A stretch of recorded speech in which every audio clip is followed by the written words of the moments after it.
dar aqui um início. Vamos aguardar que o senhor Skype resolva dar início àquilo que é esperado. E cá estamos nós, como podem ver, com uma conversa a três, hoje com dois convidados de luxo aqui para o 16 Válvulas. Naturalmente, o Ricardo Porém, a quem damos desde já as boas-vindas, é o principal convidado, ele que chega da Arábia Saudita com um bom resultado, e é isso que vamos perceber do lado dele, se ele considera um bom resultado ter terminado o Dakar. Eu, das entrevistas que tenho feito, congratulam-se todos, principalmente por chegar ao fim. É o primeiro objetivo e quando chega ao fim é uma vitória. E tenho também o João Carlos Costa, que aceitou também o meu convite para ajudar nesta conversa, acrescentando aqui alguns detalhes, e tenho a certeza que vai ser uma conversa interessante e espero que vocês em casa também venham a gostar e que se mantenham em casa, não é? Que será esse o recado inicial. E começava as hostilidades, precisamente com o Ricardo, e pedia-te um primeiro balanço, analisando agora que já vão umas semanas teres regressado. Pergunto-te que balanço fazes desta tua presença, mais um Dakar, neste caso o Dakar 2021 para ti, mais a tua equipa e o Jorge, naturalmente. Bem-vindo. Olá, Gonçalo. Obrigado pelo convite. Olá, João. Um prazer estar reunido aqui convosco. Bem, o balanço que eu faço do Dakar é um balanço positivo. Considero que fizemos um rally positivo, face às condições, ao plantel apresentado e aos carros que estiveram este ano. Eu tenho 3 anos de Dakar, 2 terminados e 1 não terminado, sendo que o primeiro foi de side-by-side e os outros 2, 2020 e 2021, de carro. Portanto, tenho muito curto historial nesta prova, mas consta, e pelo que se tem falado, que foi uma das edições mais duras do que se tem vindo a fazer. Também, se calhar, porque o passado no Peru, que se fez muito, no Chile, no deserto do Atacama, acabava por, se calhar, estar em etapas mais de areia, e aqui, sem dúvida, que a pedra e os grandes rios secos que atravessámos, que dificultaram muito as especiais, condicionaram a prova nos furos e muitas outras coisas que iremos ter tempo de falar. Mas, portanto, o resultado eu considero positivo. Não foi o resultado pelo qual eu tinha os meus objetivos e as minhas expectativas e a minha ambição, pelo qual eu gostaria de ter lutado com melhor, que eu gostaria mesmo era do top 15. Foi o top 20. Chegámos a uma altura que percebemos que era melhor segurar o top 20 do que deitarmos tudo a perder e corrermos o risco de não terminar o Dakar, que aconteceu. Houve uma altura que poderia ter acontecido isso e, portanto, entendemos que ter um resultado dentro do top 20, acumular todos os quilómetros da prova, adquirir mais experiência, foi a escolha certa, e eu e o Jorge estamos bastante satisfeitos com o Dakar 2021. Muito bem. João? Primeiro de tudo, de facto, é assim, terminar um Dakar no top 20 é sempre um resultado de relevo, e acredito que o Ricardo quisesse mais, isso eu não tenho absolutamente dúvida nenhuma. Mas foi um Dakar muito interessante, até, sobretudo, pela segunda semana que o Ricardo fez e que teve 2 partes, e era talvez por aí que eu gostava de começar a minha parte da conversa, ou a minha interrogação. Tu fazes uma etapa maratona ótima, tanto no primeiro como no segundo dia, fazes 14º, 12º, e de repente fica a ideia que, chegando ao 20º lugar, esse top 15, até porque havia pessoas à tua frente com alguns problemas, podia ser uma realidade. Mas depois há aquele dia menos conseguido na etapa de Neon, e que começa logo naquela zona lindíssima do início da especial junto ao Mar Vermelho. O que é que se passou de facto? Porque ficaram dúvidas. Ora, é verdade, e voltando aqui um bocadinho atrás, começando na etapa 7, que foi a primeira etapa do dia da maratona, foi a 7 e 8, salvo erro, não é? Sim. Acho que é certo, 7 e 8. Nós começamos a especial e nos primeiros 5, 6 quilómetros temos temos um alarme no carro do diferencial traseiro, que tínhamos um problema no diferencial traseiro, porque o diferencial traseiro encontrava-se bloqueado, e eu tenho um botão no volante que consigo ativar ou desativar esse bloqueio, que não fazia nada. Associado a isto, um terreno muitíssimo pesado, muitíssimo pesado. O Pittenasser depois veio dar uma entrevista no final que o carro não andava, o carro não desenvolvia. Associado a isto, temos uma areia molhada, um piso super pesado e o carro não desenvolvia. Eu tive dunas que sem dificuldade não as conseguia subir, tinha que as contornar, tinha que arranjar uma solução. Bem, isto depois do dia de descanso, da equipa ter revisto o carro de fio a pavio, ter substituído imensos componentes, início da especial, quer dizer, uma série de fatores que me levaram a pensar que tinha algum problema. E nessa especial parámos muitas vezes, até efetivamente, e percebemos que era um erro do sensor que estava a transmitir essa informação, porque tanto eu como o Jorge saímos do carro, eu cheguei a sair do carro, pedir ao Jorge para ver se o carro puxava as 4 rodas, porque eu achava que o carro não andava na areia, porque tínhamos alguma coisa partida. Verificámos as transmissões. Bem, perdemos imenso tempo aí, que depois nessa etapa... Quarto nessa etapa. Nessa primeira parte da etapa maratona. Essa parte, e mesmo assim nós depois conseguimos recuperar há algum tempo, e eu só me consegui também concentrar a 100% e perceber, e depois aliado a isto temos um problema para a etapa maratona, vamos ter aqui praticamente 800 km de especial, estamos ao quilómetro 5, com um problema no diferencial traseiro, como é que vai ser? Vai ser o caos. Portanto, não consegui, desconcentrei-me, não ia confortável, ia a tentar sempre encontrar, a perceber qual era aqui a solução que iríamos ter, e só no CP, ao quilómetro, não me recordo, 236, salvo eu, quando para o carro, porque nós temos aqueles 15 minutos ou 20 minutos de paragem, de neutralização, para o carro, nós não podemos mexer nos carros, não podemos fazer nada, isso alterou, mas vou olhar e tal, e quando meto o carro a trabalhar, o alarme desaparece, porque até ali, aqueles 236 km, o carro ia sempre com um alarme. Deve ser um reset para desligar. Bem, faço o reset, desaparece o alarme, e nós, começámos a convencer que não era um problema diferencial, que era mais um problema de informação errada, e conseguimos recuperar uma etapa. Fazemos uma segunda etapa maratona muito boa, porque efetivamente o carro e a Borgward Rally Team fez um trabalho fantástico, não tive, a não ser este, que não é um problema, isto foi uma informação errada, eu não tive nada no carro, zero. E conseguimos fazer uma segunda etapa maratona muito boa, não tivemos qualquer tipo de furos no primeiro dia, que foi também algo que nós queríamos ter a certeza que no segundo dia tínhamos 3 pneus no carro novos e podíamos atacar um bocadinho mais quando alguém já não pudesse ter essa mais-valia, esse bónus. E, portanto, fazemos uma segunda etapa maratona dentro daquilo que estava alinhado e dentro daquilo que era os nossos objetivos para a segunda semana. Ora bem, saímos em 14º, não foi? 14º na primeira e 12º na segunda, não é? Na segunda parte. Não. Na primeira parte da maratona faz 24º, depois faz 14º, e depois na ronda de Neon é que faz 12º. 12º. E na etapa 9, 7, 8, 9, que foi a primeira de Neom, não foi? A que sai junto ao Mar Vermelho. Entra e sai. Depois a 10 é que é aquela em que tens problemas, não é? Essa etapa nova que sai junto ao Mar Vermelho e que temos aquelas fantásticas paisagens, o início era muito ao meu estilo, era uma especial super técnica, nós eu senti-me confortável, fui rápido, muitas armadilhas, tinha muitas pedras soltas ao início, houve quem furasse logo ali, penso que o Sainz, não sei se ele não furou ali, o Yazid logo ali de início, mas uma especial muito técnica, nós sentimos-nos muito bem. Bem, e fazemos não era neutralização que não parámos, tínhamos uma estrada que tínhamos que atravessar uns 10 km a 90, portanto limitados, e assim que saímos temos uma nota com um gap. Nesse dia, é importante dizer, nós saímos em 14º, portanto as marcas são muito mais, ou melhor, são muito menos, não há tantas, estão mais restritas, não há tantas. E há uma nota que dizia que tínhamos perigos, tínhamos atenções e que nós tínhamos que contornar um monte. Mas era uma zona muito técnica, muito trial mesmo. Bem, e o que é que acontece? Nós havia já marcas, quem lá tivesse passado, as pedras estavam marcadas, só que o nosso carro ficou preso numa das pedras e com as 4 rodas no ar.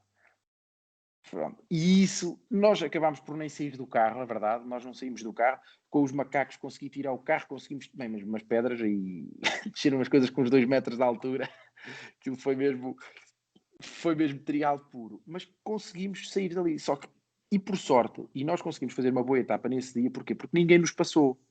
Porque o que nós tínhamos ganho inicialmente ali naqueles primeiros 15, 20 quilómetros, que isto foi mais ou menos ao quilómetro 20 que me aconteceu, conseguimos ganhar. Nós saíamos de 2 em 2 minutos, salvo erro. Eu tinha o chinês do buggy do SMG a sair atrás de mim.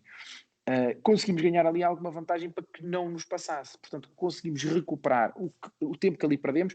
Não foi desvantajoso para ir no pó de outro concorrente. Conseguimos sair à frente e conseguimos retomar, ou seja, tínhamos que recuperar o tempo perdido, logicamente, mas conseguimos retomar o nosso ritmo. Sempre muito concentrados. Era uma especial de salvo erro de 460 km, não era? Essa é a 11ª. Essa grande é a 11ª. É aquela em que Ok. tu vais carregadíssimo, que era aquela que era Certo. 511 e depois foi reduzida no final. Pronto. Mas eram 400, aquilo era sempre aos 400 e eu até fazia muito para nem saber qual era o dia a seguir, preferia só saber de manhã para não começar a sofrer por antecipação. Mas era sempre aí à volta de 400 e tal quilómetros, e conseguimos fazer uma etapa efetivamente boa. Começamos a recuperar bastante tempo para o top 15, apesar de mantermos a 20ª posição, ficámos ali com um tempo bastante reduzido face ao que é o Dakar e que era perfeitamente recuperável. E depois, pronto, depois vem a etapa 10 que tudo parecia ser fácil. Eu falei isso no outro dia aqui num live que eu fiz aqui no Facebook. Uma etapa que não apresentava dificuldades, uma etapa que é daquelas que nós pensamos, bem, hoje é manter, é fazer um resultadozinho, depois vem a 11ª. E foi uma etapa que teve grandes dificuldades para nós, nunca encontramos o ritmo certo, tivemos uma série de dúvidas na navegação que era muito difícil. Portanto, eu nunca tive bem, nunca senti o feeling, tive dores de cabeça enormes nesse dia, pá, que andei completamente desconcentrado, não me conseguia concentrar. Enfim, sou o Dakar e é por isto que nós gostamos tanto dele, é porque quando pensamos que é um dia fácil, não, acreditem, pode vir a ser o dia mais difícil. É maravilhoso, maravilhosamente maligno, é como eu digo. Exatamente. É verdade. Mas as notas estavam bem assinaladas, o Jorge teve algum tipo de dificuldade também, era tudo muito encadeado que levasse a essas dificuldades da parte dele também? Não é questão disso, até o Jorge fez um trabalho excepcional. Aliás, eu acho que só quem não teve mais ou menos dificuldades, e não sabemos, talvez tenha sido o Eduardo Boulanger, que fez praticamente uma prova inclume a qualquer tipo de erro de... 2 ou 3 vezes, perdeu-se. E também teve algumas dúvidas, foi? Teve sim. mas, Até no último dia se perdeu e aquilo acho que esteve ali um momento um bocadinho tenso. Tenso, pois. O último dia, eu já vou falar do último dia, para vos contar um bocadinho por dentro, o último dia era muito difícil, acreditem. Mas isso, não, o Jorge fez um trabalho fantástico, mas a navegação ali é difícil, está feita para ser difícil, está feita para termos as dificuldades, está feita para ser o verdadeiro Dakar e o verdadeiro espírito de sacrifício e, portanto, as coisas são mesmo assim e não... E a dor de cabeça... A dor de cabeça não era de cansaço nem nada, estavas a descansar bem, conseguiste estar tranquilo? Sim, nós pensamos sempre que conseguimos descansar bem, tentamos descansar bem, nas melhores condições, mas talvez tivéssemos dado alguma pancada. Eu tinha uma forte dor no pescoço, que eu acho que podia estar envolvida-me com isso e faz parte, pronto, infelizmente foi um dia menos bom, mas certamente foi um dia que nos ensinou muito para o futuro e que temos que contar com aqueles dias também quando temos o Dakar, porque certamente todos os têm, com a experiência lidamos melhor ou pior. Ricardo, houve algumas críticas, mas também houve muitos pilotos a dizerem muito bem do novo roadbook e do novo formato. Tu não usaste o roadbook em tablet, pois não? Ainda usaste papel. Porque só os pilotos elite é que estavam obrigados a usar o roadbook em tablet, sendo que todos eles tinham o roadbook em papel. Caso o tablet tivesse algum tipo de problema, era entregue um envelope no início, ao mesmo tempo que era entregue o roadbook em tablet, ou que era passada a informação para o roadbook, Achastes, e o Jorge também, fácil, não só naquela perspectiva de não se poder preparar o roadbook, com o qual eu sou totalmente a favor, mas achaste que a informação que lá estava e o Jorge era suficiente, sobretudo, para não causar problemas que levassem a perigo? Acho que sim. Eu acho que o roadbook, e isto no todo terreno, o roadbook é sempre algo que nós pilotos perguntamos assim, muitas vezes, mas isto não vinha aí quando apanhamos algum susto? Isto não vinha aí? Desculpa, então. Portanto, o roadbook é algo que tem que ser, ou que as organizações tentam que seja o mais preciso possível. Agora, o todo-terreno é isto, é guiarmos no desconhecido, é fazermos 5.000 quilómetros de especiais e não sabermos o que é que vamos encontrar. Portanto, o todo-terreno é isto. O roadbook, sendo ao nível do tablet ou de papel, portanto era exatamente igual, este ano tinha mais dificuldades, efetivamente. Era um roadbook que também nos dava menos referências do que é que efetivamente apanhávamos, das situações, e duas ou três etapas que eu notei isto, que a padronização dos perigos não estava 100% de acordo com o que era a realidade. Pronto, isto eu apanhei. Aliás, nós temos um dia sorte, que é mesmo assim, tivemos sorte, vinhamos, sei lá, ao quilómetro 200, 300, não me recordo ao certo, mas tínhamos apanhado muitas zonas de piso ondulado, perigo 2, piso ondulado, perigo 2, que na realidade não eram. E naquela que eu achei que não era, e que o Jorge me disse que era piso ondulado, perigo 2, não terminou ali o Dakar por sorte. Temos uma 150, salvo erro, 160, apanhamos 2 pisos ondulados, 2 lombas seguidas, muito depressa. O carro levantou completamente, foi a frente praticamente no chão, e quando cai, foi um dia que nós íamos apanhar muita areia. Eu saí com menos pressão nos pneus para ter mais facilidade na areia e descolamos 3 pneus quando o carro cai no chão, para verem a força do impacto com que foi. Por sorte não foram os 4 que tínhamos ficado a pé, não tínhamos tido nenhum furo até então, conseguimos mudar os 3 pneus e fomos. Mas isto para dizer que no Dakar temos de estar muito atentos. O roadbook efetivamente tem as coisas, às vezes com melhor informação, outras vezes com informação menos precisa, mas que devemos dar sempre muita importância ao roadbook e ao que o navegador nos diz. Muitas vezes o piloto é que achamos que este é mais um daqueles que não conta e pode sair caro. Não, mas gostas da ideia do roadbook entregue 20, 30 minutos antes do início?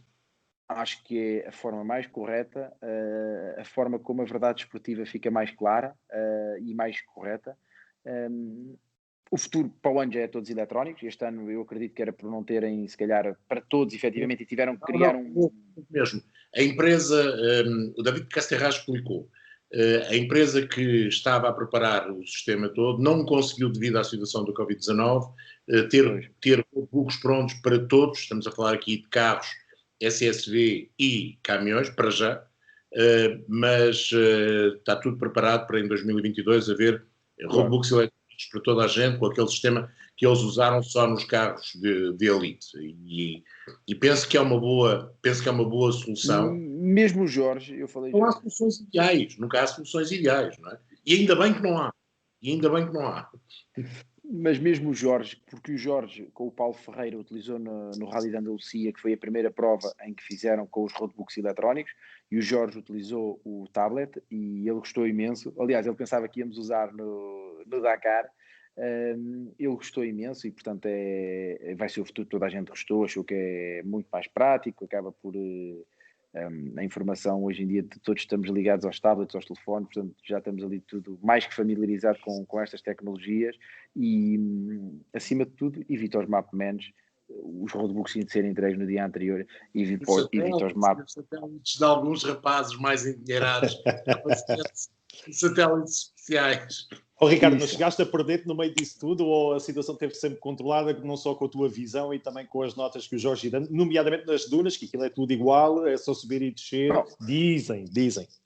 Perder nunca nos perdemos, ou seja, isso acredito que alguém se possa perder, mas perder nunca nos perdemos. Podemos ter dúvidas, às vezes, da direção certa, ou seja, e quanto maior é a velocidade e notas mais seguidas, em que estamos a navegar só por caps, nós podemos entrar numa pista, num cap 5 ou 7 graus, um bocadinho desviados do que era o cap principal, e pensamos que aquele é o cap certo, face à velocidade, face à forma como pomos o carro, e tomamos outra direção completamente diferente. Mas perdidos nunca acontece. Podemos depois demorar um bocadinho mais, encontrar a pista certa, e aí é que depois há os erros. Houve um sítio giro, eu não me recordo qual foi a etapa. mas aquela famosa imagem que se viram 30 carros numa nuvem de pó, todos à volta uns dos outros. Eu digo-vos, esse dia nós vinhamos bem, vinhamos no cap certo, vinhamos na pista certa e eu sei perfeitamente onde é que eu falhei a entrada da pista certa e fui. Porquê? Porque nós, entretanto, agarrámos o da frente, vamos no pó, não se via bem.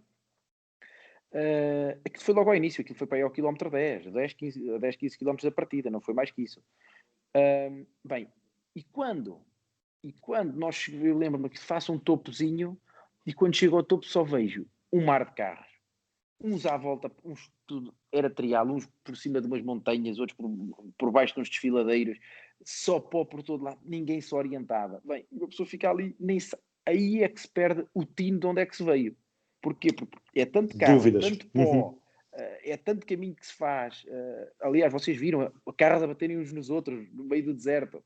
Carros a baterem uns nos outros no meio do deserto. Portanto, é tanta confusão que aí foi o único sítio. Não estávamos perdidos, porque efetivamente sabemos que estamos aqui mais ou ali, mas não tínhamos ideia de para onde é que seria a pista e tivemos que voltar tudo para trás, ir à procura do caminho certo, traçarmos o nosso caminho para conseguirmos sair dali. E esse dia o Yazid faz terceiro ou quarto, mas ele estava ali connosco, ele foi dos primeiros a encontrar a saída certa. Certo. Deixa-me voltar um bocadinho, e desculpa, Gonçalo. Força. Não, estava a lembrar-me também de uma cena dessas que se vê nas filmagens, de uma subida íngreme com muita pedra. Sim. Há quem faça pela esquerda, há quem vá à direita e tem que estar à espera, tipo prioridade na autoestrada ou numa estrada normal. Quem vem da esquerda, temos que esperar que venha, deixá-lo passar. Por acaso foi curiosa essa mesma imagem, não é? Foi esse Mas dia. Pronto. Ok. Pronto, era a ideia que eu tinha. É a etapa entre Hawid Al-Wazir e Riad, que é a quarta, se a memória não me atraiçou, a quarta ou a quinta etapa. Acho que é na quinta, se acontece.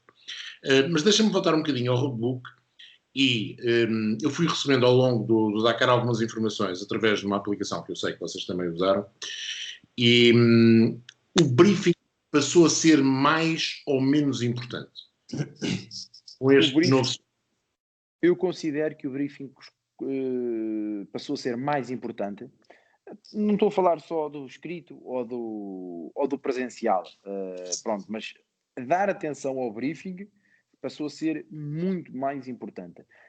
E efetivamente, eles diziam no briefing que do quilómetro 30 ou 60, navegação difícil, pouca visibilidade dos caminhos, e a verdade é que chegávamos entre o quilómetro 30 e o quilómetro 60, isso acontecia.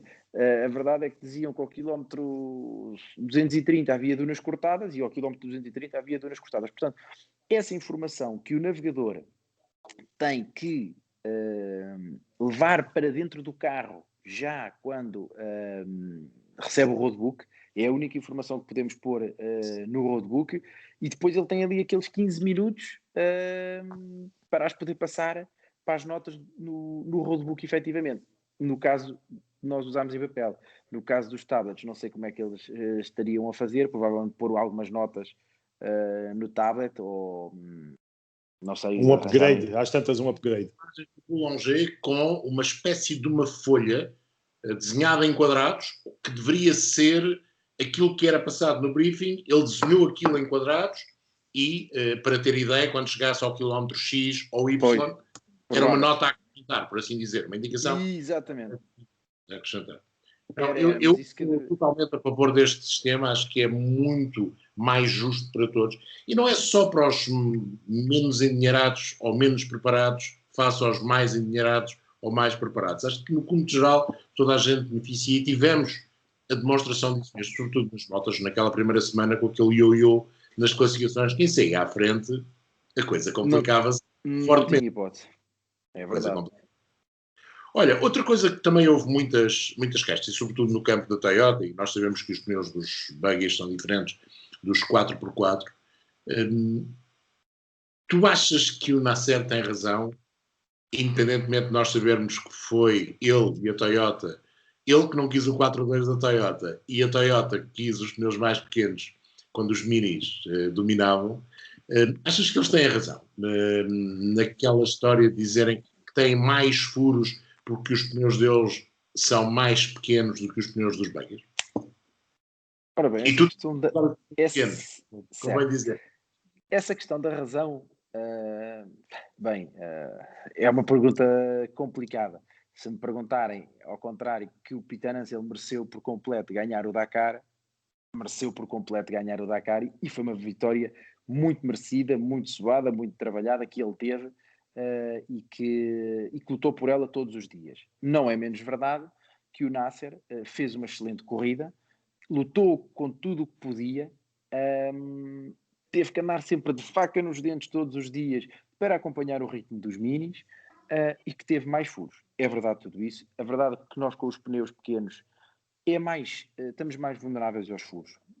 Mas por esta razão, porque a prova também está, o percurso delineado, ou o percurso marcado pela ASO, favorecia neste ano um bocadinho os buggies.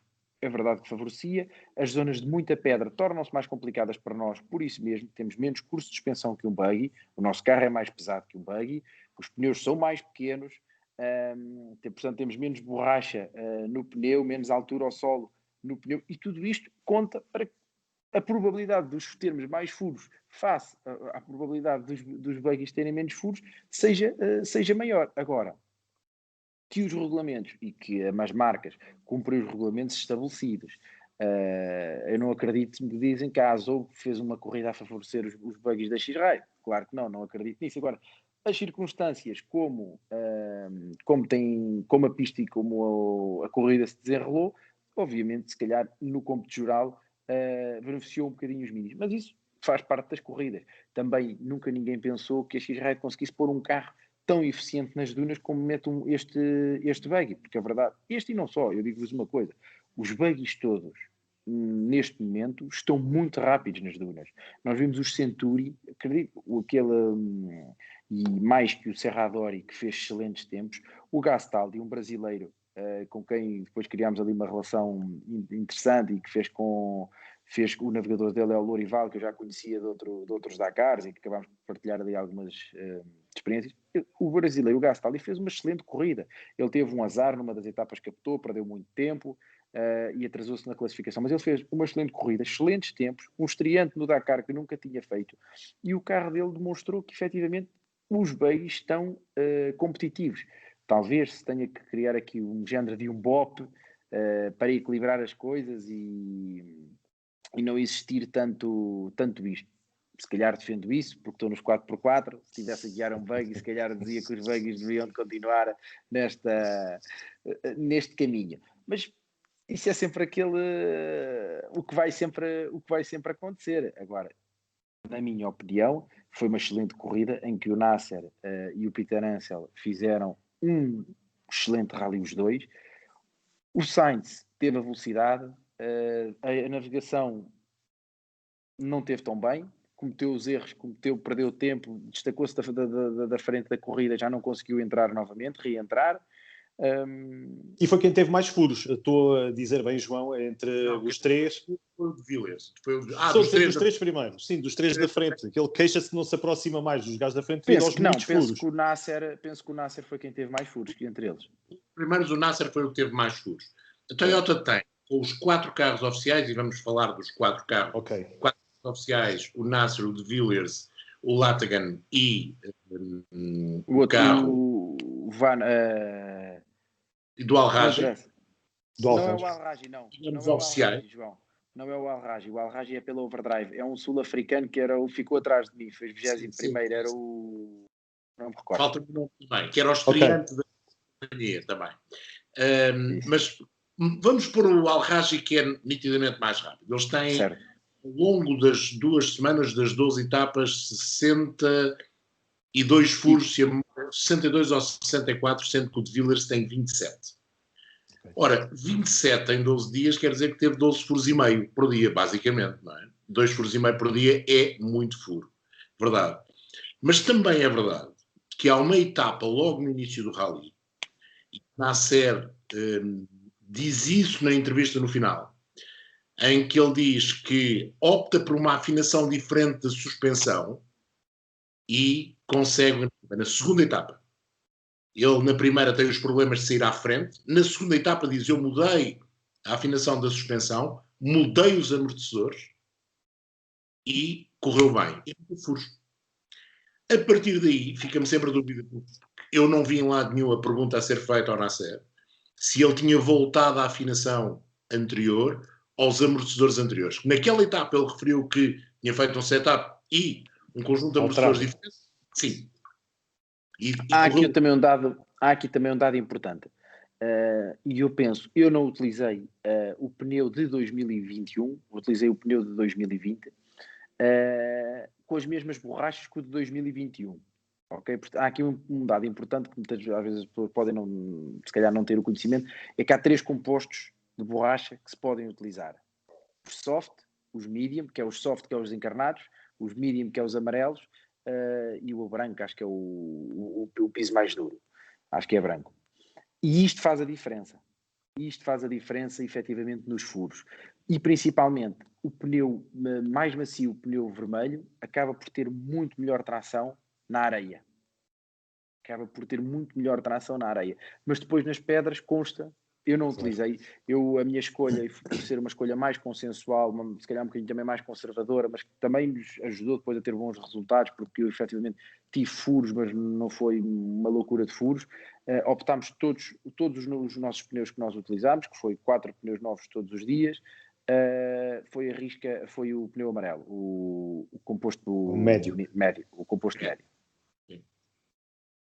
E isso eu acredito que também possa ter influência. E a nível de suspensão, a suspensão também da tua parte obrigou a uma alteração devido a esse composto?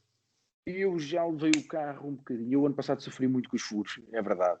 Ano passado eu e o Nani Roma ficámos numa etapa, furámos os dois 4 pneus, e éramos uma equipa só com 2 carros. Eu quando cheguei ao pé dele eu já não tinha pneus para lhe dar, já tinha furado os meus 3, ele ficou à espera do caminho de assistência e eu 20 km depois dele furo o meu 4º pneu.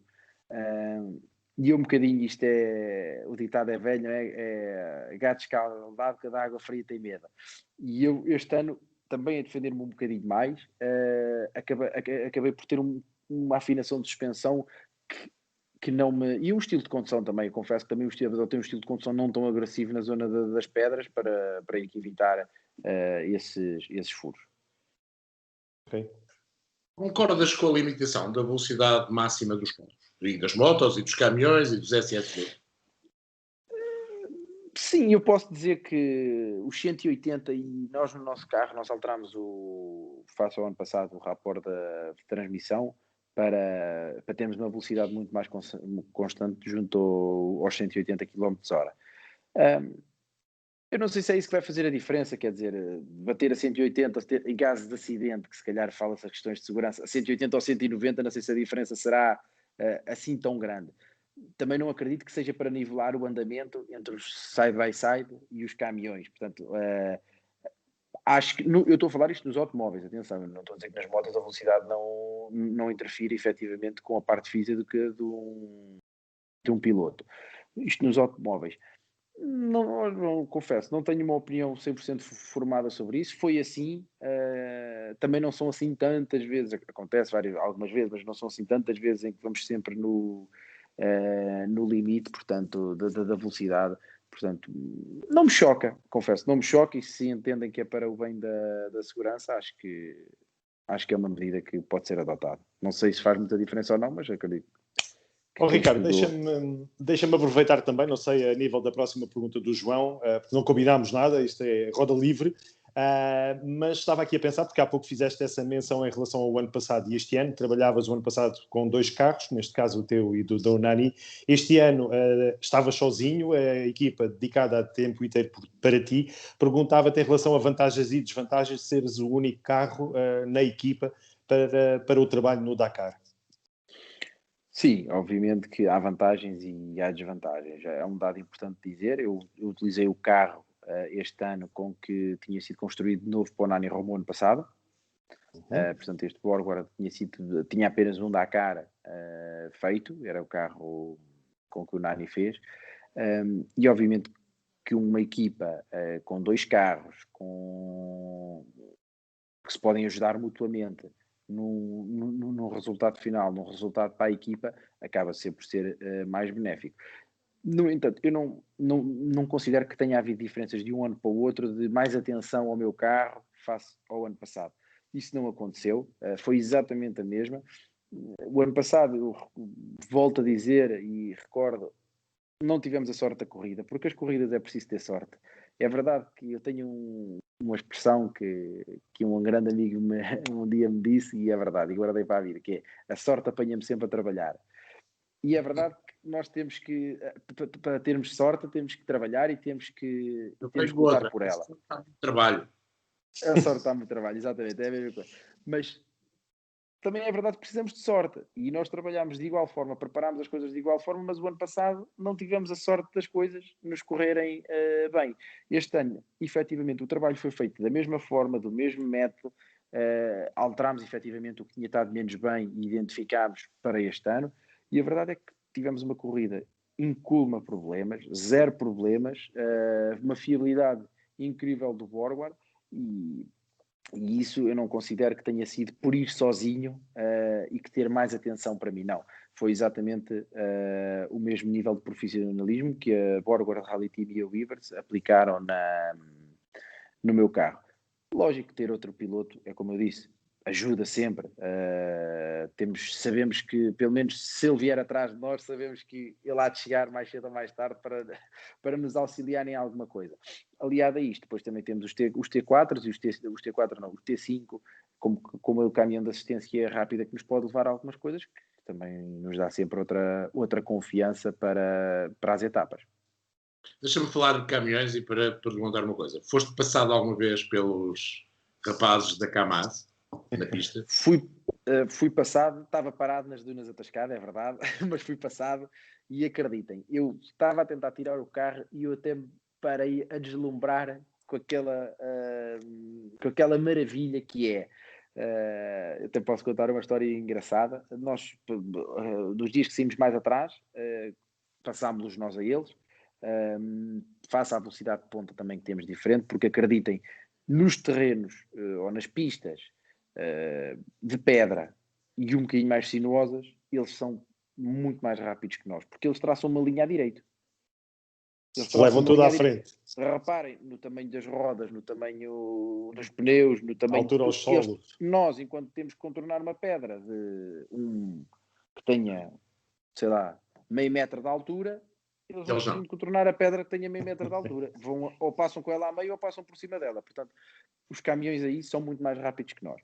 E os caminhões passaram-nos, curiosamente, na 11ª etapa. Foi o dia que os caminhões nos passaram. Eu estava nas dunas atascado, mais a Jorge, estávamos a tentar tirar o carro, estávamos a pôr as pranchas. Como é que foi? Eu tinha visto que os caminhões já vinham num ritmo bom e tinham-nos chegar no último CP, quando nós estávamos para arrancar, eles estavam a chegar, ou tinham chegado ali, portanto eu vi que eles vinham ali. Com o Tascance e com aquelas coisas, eles aproximaram-se de nós. Bem, nas dunas, incrível. Aquilo eram dunas altas, enormes, difíceis, e eles, bem, a trepar aquilo com uma facilidade incrível, com uma à vontade incrível. Depois eu já não me recordo qual foi o número que parou ao lado de mim numa duna. Era um Kamaz, era um dos Kamaz, eu já não me recordo qual é que foi.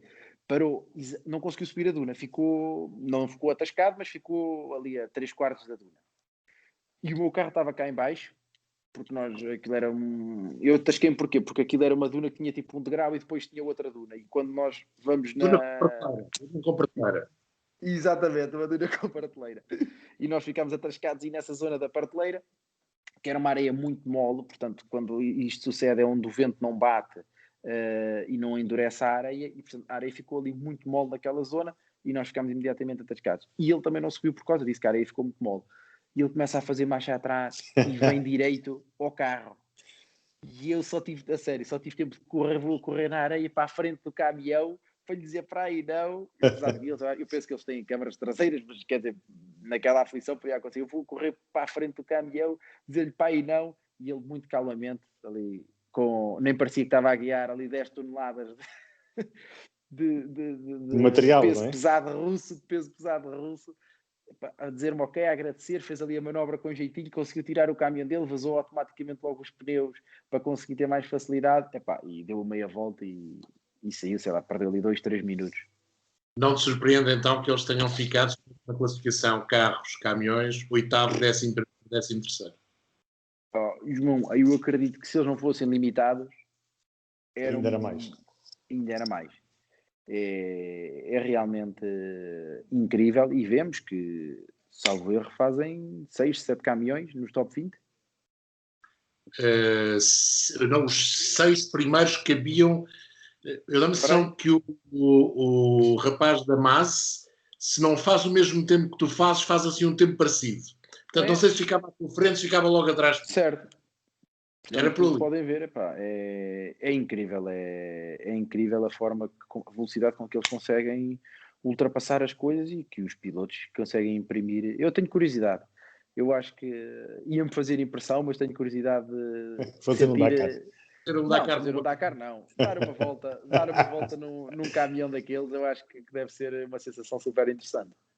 Ora bem, meus senhores, eu sou o Desmancha-Prazeres, deixa-me só dizer, João, desculpa-me lá, temos 5 minutos dentro do nosso compromisso com o Ricardo para libertarmos. Sim, força. É aquela pergunta da ordem, que é, gostaste mais deste ou do ano passado? Ponto número 1 da pergunta. Segunda linha da pergunta, é mesmo verdade que naquele país podem-se fazer 10, 15 Dakars e nunca passar no mesmo sítio? Gostei mais deste porque terminei. Portanto, em termos de pistas, foram semelhantes. Não passámos, João, eu confesso, eu não sei se passei no mesmo sítio do ano passado ou se não. Passaste em sentido contrário. Pronto, eu não sei se passei no mesmo sítio ou não. Pistas semelhantes, sim. E, portanto, em termos de... Tive a vantagem deste ano ter feito a parte... Porque há aqui um ponto importante, e estando a responder a esta questão, é que o ano passado eu desisto no dia a seguir à etapa maratona. A seguir ao dia de descanso. E, portanto, eu não fiz aqueles últimos dias que, teoricamente, foi quando as pessoas menos gostaram, que eram dias muito direitos, sempre a fundo, com algumas dunas e tal, mas que não tinha grande interesse. E, portanto, eu não fiz essa parte. Este ano começámos de sul para norte, ao invés do ano passado que era de norte para sul. E gostei, portanto, muito das paisagens, das dunas, apesar de ter sido o sítio onde eu senti mais dificuldade e onde eu vou ter que melhorar futuramente para, se quiser lutar por melhores lugares no Dakar. Reconheço perfeitamente que as dunas é o sítio onde eu não me consigo ser tão rápido e não andar mais perto do topo da corrida. Portanto, gostei muito das dunas, gostei muito dos pisos arenosos, aquelas etapas fantásticas ali da 7ª à 8ª da maratona, a 9ª tem paisagens incríveis. É verdade que nós não conseguimos desfrutar delas como desfrutamos da televisão sentados no Eurosport a ver aqui o João, que foi o que eu fiz no domingo de manhã. Eu chamei as etapas da Guerra das Estrelas. Havia algumas, eu que não sou fã da Guerra das Estrelas dos filmes, mas de facto havia algumas imagens na televisão que só me fazia lembrar imagens do filme. É incrível, aquilo realmente é muito bonito, e portanto o Dakar tem todas as condições para se desenrolar ali. Nos países vizinhos, que é o que se fala, não sei se será para o ano, se será daqui a 2 anos, mas nos países vizinhos, que é o que se fala. Com certeza, mas nos outros anos a seguir haverá quase certeza uma incursão pelos Emirados, por ali haverá de certeza absoluta. Agora, que a Arábia Saudita tem todas as condições para fazer ali um Dakar, ou 2 ou 3, sem nunca passarmos no mesmo sítio, tem todas as condições. Aliado a isso, temos que ver, porque é verdade, é um país com um poder económico muito grande, cria todas as condições aos participantes e à organização para termos um rally de qualidade. Está aliado ao facto de, sendo a Europa o maior consumidor de horas de Dakar, portanto, estamos 2 ou 3 horas de desfazamento horário positivo. Portanto, comparativamente à América do Sul, exatamente. Dá muito. Portanto, isso é também muito importante. Temos que olhar também para esses fatores. É um país seguro, um povo simpático. Em Haile, eles vibram imenso, acreditem, são como os portugueses a vibrar com as corridas. No meio do deserto, eles completamente loucos a fazer a festa, em todos os carros, já à noite a cair, e a malta dizia, eles estavam lá loucos no deserto a fazer fogueiras, a apoiar-nos, portanto, que não é habitual, né? Portanto, nós na América Latina, na América do Sul, tínhamos muito isso, havia pessoas não era todos os quilómetros, mas havia pessoas em todo lado, praticamente. E aqui não.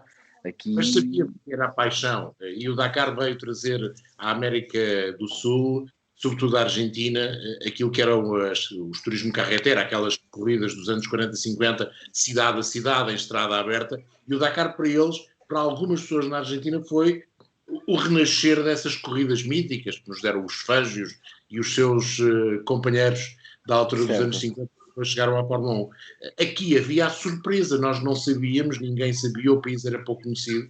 Eu digo isto algumas vezes. Eu, em 2005, fiz uma entrevista ao Zé Megri e já se começava a falar das dificuldades do Dakar em África, por questões políticas, por questões até do relacionamento francês com alguns países da África, do norte da África. E eu fiz a pergunta diretamente ao José onde é que ele achava que se devia fazer o Dakar, se não pudesse ser em África. E ele respondeu-me na Arábia Saudita. Uma série? Os anos todos. Muito engraçado. Eu nunca mais me vou esquecer disso. Quando eu soube ainda durante o Rally de 2019, o último, na América do Sul, tive a confirmação que o Rally seria na Arábia Saudita durante o Rally, não o podia dizer, mas tive essa confirmação e a primeira coisa que me lembrei foi dessa conversa do Zé Megri. Muito bem. Ricardo, estamos mesmo no último minuto. Pedia-te, se é que é possível nesta altura, nesta última pergunta, dizer-nos como é que vai ser o teu ano 2021. Tens já a ideia do teu programa? Vais, já sei, apontar para 2022 estar a fazer de novo o Dakar? Tenho a certeza, essa resposta já conto contigo de maneira óbvia, mas pergunto mais do que isso. Vamos poder ter-te deslumbrar no nosso campeonato de todo o terreno? Alguma presença que possas adiantar? Bem, sim, 2022 o objetivo, Dakar 2022 é o objetivo. Iremos ver com estes tempos de pandemia que estamos a viver e fazer planos agora é algo que é sempre muito complicado e que podemos ter tudo montado e termos que ter que desmanchar tudo, assim passa a expressão, à última da hora e, portanto, temos alguns planos, sim. Obviamente que eu estou a tentar ter algumas participações em Portugal, nomeadamente na prova do ACP dos 5 dias conta para o Campeonato do Mundo.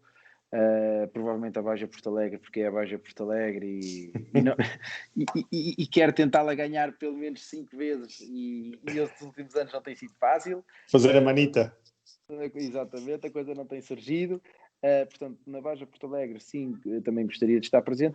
E depois tenho também previsto estar presente numa prova fora, uma prova de areia, onde eu possa evoluir enquanto piloto e neste tipo de terrenos e de pisos para poder estar mais forte no que é o objetivo do Dakar 2022. Muito bem. Da minha parte, Ricardo, agradecer a tua disponibilidade para nos trazer um bocadinho uma areia do Dakar 2021. Ficamos muito satisfeitos que tenha tudo corrido, como tu dizias, e muito bem. E, claro que vamos estar muito atentos aos próximos projetos. Quanto a ti, João, dou-te as honras de encerrar então esta nossa tertúlia a 3. Deixo-te então o último pormenor com o nosso convidado. Sobretudo dizer que de facto... as pessoas às vezes não imaginam aquilo que é tentar saber informações sobre o que os portugueses estão a fazer no Dakar. E o Ricardo e o Lourenço, também há que dizer, criaram 2 grupos fantásticos no WhatsApp, em que nos passavam informações muito engraçadas, muito em cima da hora, nos davam alguns detalhes que, infelizmente para mim, no trabalho do Eurosport, que é sempre a correr, e a televisão faz-se de imagens e se não havendo imagens dos portugueses e raramente houve, é difícil depois construir uma história à volta daquilo que se faz ou que acontece na prova, mas fui sendo informado com muita regularidade e gostei muito, acho uma ideia fantástica e é uma ideia que eu acho que eles deviam tentar implementar até de outra forma. Ou seja, através das redes sociais, abrirem esse tipo de informação a mais pessoas. Porque o resumo de 30 minutos da ASO, que o Eurosport dá e outras televisões ao redor do planeta dão, hoje ficámos a saber que deu em 190 países, que é incrível, não é? É muito bom, mas sabe sempre pouco. E se eu tenho dificuldade em pôr os portugueses naqueles 30 minutos e são só 15, ou este ano é só 15, vejam o que é que o meu colega espanhol tem de dificuldade para falar de todos os espanhóis. Não consegue, como é óbvio. Portanto, esse lado de passagem de informação, estes pequenos detalhes, estas histórias que o Ricardo contou aqui, eu sei que não é fácil, porque ao final do dia eles estão cansados, não têm tempo, mas de alguma forma, se tiverem alguém que possa passar essa informação depois de um contacto deles, é muito interessante para quem vive do lado de cá. Porque é uma coisa que eu digo sempre, o Dakar tem sempre esses dois lados. Tem o lado de cumprir o sonho para quem vai e a vontade de cumprir o sonho para quem fica. Muito bem. É verdade, obrigado, João, e eu agradeço todo o teu trabalho e parabenizo também por o fantástico trabalho que vais fazendo e que vais criando a chama aqui em Portugal, principalmente em toda a comunidade que acompanha escrupulosamente e imaculadamente os diários do Dakar, aguenta o snooker, que eu acho que ninguém do desporto autorizado gosta do snooker. Já não tivemos só. Já conheço as regras todas. É verdade. Portanto, a malta, isto é verdade. Fomenta o snooker, aprenda um bocadinho sobre o snooker. Acho que este ano também teve um bocadinho de xadrez, portanto, também fomenta um bocadinho. Essa foi difícil de aceitar. Essa foi mas, portanto, mas é. Exatamente. É giro ver que se cria até todo este ambiente depois que acaba por ser um bocadinho de brincadeira. Tudo à espera daquele resumo. E, portanto, João, também muito se deve a ti, criares essa empatia e essa chama nas pessoas para verem isso todos os dias. E, portanto, o meu muito obrigado, que é do apoio dos portugueses, que nós muitas vezes, eu digo isto várias vezes e acreditem, vamos buscar a força e os resultados que atingimos é para eles, porque sem dúvida que se não houver o apoio das pessoas, dos fãs, dos amigos, da família, nada, as coisas fazem sentido. Portanto, o meu muito obrigado. Vou ficar com a dica para próximas edições tentarmos evoluir nesse ponto. São sempre bem-vindas, críticas construtivas. O ano passado tomámos a iniciativa de fazer este grupo, mantivemos este ano e acredito que para o ano ainda vamos conseguir fazer algo mais inovador. Sempre, isto também é importante dizer e passar esta mensagem, estamos sempre um bocadinho limitados com as imagens que podemos passar por causa dos direitos. Os direitos da ASO são, o João sabe melhor que ninguém os custos que têm, infelizmente não conseguimos grandes imagens para podermos passar cá de nós enquanto portugueses, mas vamos fazendo sempre o nosso trabalho, vamos tentando pôr toda a gente sempre a acompanhar o máximo possível as participações de todos os portugueses. Um grande abraço. De força, João. Diz-me. Em 30 segundos. O Dakar tem uma particularidade de edições do desporto motorizado no Eurosport. É não só aquela que tem o público mais abrangente, como é aquela emissão que tem nos desportos motorizados mais mulheres a ver. Muito bem. É muito... Muito bem. Muito bem. Fica essa nota também. Um grande abraço para os dois, obrigado pela oportunidade mais uma vez e vamos com certeza aguardar por outras notícias que rapidamente o Ricardo Porém nos vai fazer chegar, porque estamos ansiosos por perceber o projeto 2021. Mas para já, saborear então este grande resultado do Dakar. Um grande abraço, Ricardo, extensível, claro, ao Jorge, que eu sei que também nos vai ouvir e ficam os parabéns pela vossa performance. Um grande abraço, até breve. Um abraço, João e Gonçalo. Boa noite, obrigado. Boa noite e obrigado.